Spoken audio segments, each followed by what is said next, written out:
Thank you so much for sharing your stories with us. I always look at you as a senator, but today I look at you as a beautiful human being, and I really appreciate that. That's a personal touch. And thank you for recognizing me for Woman of the Year. Well, she's giving a Trailblazer award. Her, I guess you call it, I always say it like this, all the stuff you do to lead, to cut across things, to lead, in areas that nobody else has done. That's what Trailblazers are. They serve like, they get through all the things that nobody else has gone through, and that's kind of. Well, thank you. I've been called crazy. I hope you keep that up. Personality is like that. For me, what concerned me the most is that because I wear so many hats. I'm an attorney. I advocate for working folks, especially injured workers. I'm an artist. I'm a writer. I'm a poet. I'm a painter. I'm a humanitarian worker. Because of the particular roles that I play in each area, I feel strongly, and I am convinced, and I'm so convinced the fact that the Vietnamese American community needs help and need recognition now. There's no more time to waste, especially for me. I don't have more time to sit around and discuss. So I really echo the sentiment of my colleagues here who talk about action. We really, it's time to commit to action. And I deeply share the concern of Quinn that pointed out about funding.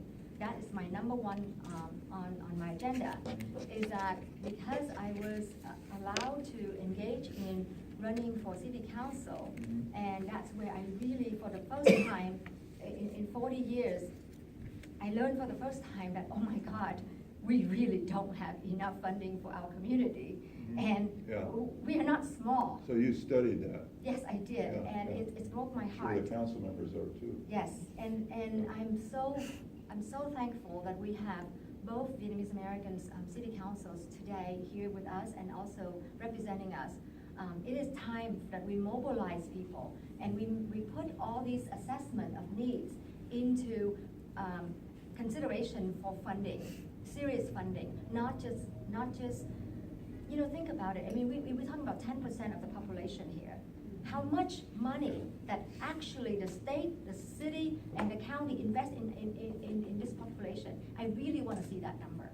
And but at a time is that our community is so fragmented because we have so much need and we have so little resources. It create conflicts, and the kind of conflict that it tears us apart. And at this time, with the aging population, it's rising. And unfortunately, I just finished a book called Being Model. I don't know, Model. Talk about aging population, and it's frightened me that we are approaching that and we don't have the safety net that is crucially needed. So number one, funding. The funding needs to go to the services, as right now we have the Santa Clara County that is going to come up with the Asian and Vietnamese American Services Center. This is wonderful. It's beautiful. I hear it and I'm in love with it.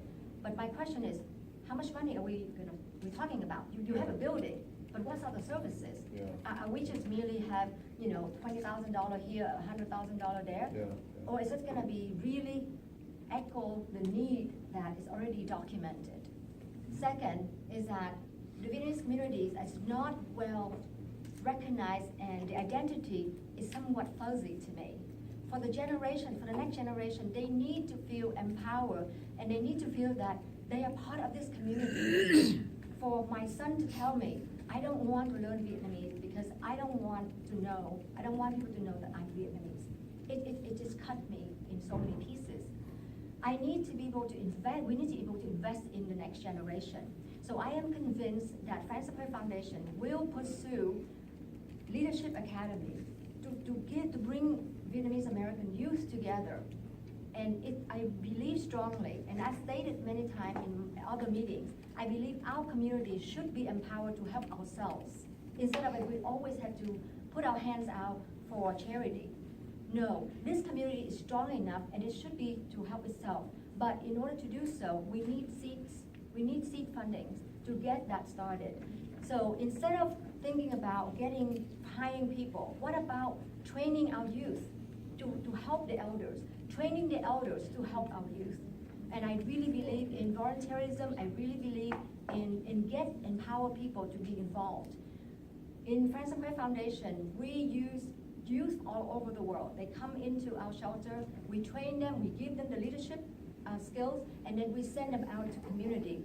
And not only that the community is so happy. Second, we didn't spend a dime on the whole thing. My point here is that there are ways to get the community empowered without costing too much. But we need that foundation in the beginning to get things rolling. Infrastructure. Exactly. Thank you. And that's what we need. And I hear that you might be the person that can get us there. I can talk about that. Yeah, so please get us there. Sounds like you guys want to talk about that. Yes. So we have the community center, we talk about that, Yeah. and I think it's materialized now, thank God, because we have all the representatives here to help us. But again, without money, it's meaningless. And I do believe that we need to come up with a plan that the community can help itself and not just rely on funding every year. Because I've seen in the studies that when the economies go down, when we are having surplus, everything is rosy. But the moment the economy goes down, then the community actually can pit it against itself, and people start fighting among each other. So in order to avoid this sort of events, and I'm sure it's going to happen in the future, we've seen a lot of ups and downs in economies, we need to build a safety net. And that safety net means build the community to help itself. And that is my belief. And lastly, I know this is not a big deal in other people's agenda, but part of raising identity and empower youth is to give youth the clear understanding where they're coming from. What are they made of? How do we get here? Just exactly what Quinn said earlier. And that is what we've been trying to do with the Outside Festival, and I wish that there's more of that. So the youth, the next generation will see it matters. And they stand up and feel that they are, for us, many of us here were born in Vietnam. Tell me the truth or not. Yeah. We can criticize about being Vietnamese, right? You can criticize us not being advanced enough and so forth.